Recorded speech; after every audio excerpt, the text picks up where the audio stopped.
ద్వితీయోపదేశకాండము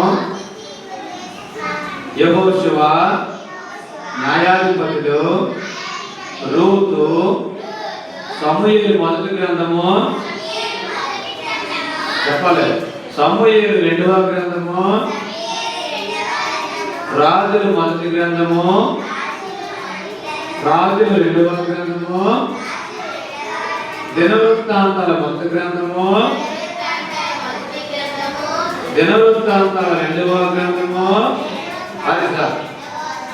యెజ్రా, నెహమ్యా, ఎస్తేరు, యోబు, కీర్తనలు, సామెతలు, ప్రసంగి, పరమకీర్తము, యెషయా, ఇర్మియా, విలాప వాక్యములు, యెహెజ్కేలు గ్రంథము, దానియేలు గ్రంథము, హోషేయ గ్రంథము, యోవేలు గ్రంథము, ఆమోసు గ్రంథము, ఓబద్యా గ్రంథము, యోనా గ్రంథము, మీకా గ్రంథము, నహూము, హబక్కూకు, యెఫన్యా గ్రంథము, హగ్గయి గ్రంథము, జకర్యా గ్రంథము, మలాకీ గ్రంథము. ఈ 39 పుస్తకాలు కూడా పాత నిబంధన గ్రంథాలు. మొత్తం 66 పుస్తకాలు. మిగిలినటువంటివి చదువుతాం.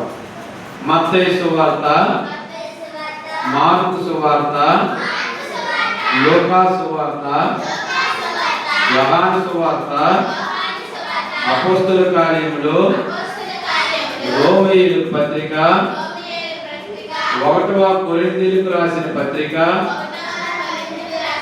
చెప్పాలి, 2వ కొరింథీయుల పత్రిక, గలతీయుల పత్రిక, ఎఫెసీయులకు పత్రిక, ఫిలిప్పీయులకు పత్రిక, కొలస్సీయులకు పత్రిక, 1వ కొరింథీయులకు పత్రిక, 2వ తెస్సలోనికీయులకు పత్రిక, 1వ తిమోతి పత్రిక, 2వ తిమోతికి పత్రిక, తీతుకు పత్రిక, ఫిలోమోనుకు పత్రిక, ఎఫ్రీయులకు పత్రిక, యాకోబు పత్రిక, 1వ పేతురు, 2వ పేతురు, 1వ యోహాను, 2వ యోహాను, 3వ యోహాను, యోధా పత్రిక, ప్రకటన గ్రంథము. ఇవి అవి అన్ని కలిపి 66 పుస్తకాలు. 39, ఇవి 27 పుస్తకాలు. ఇవన్నీ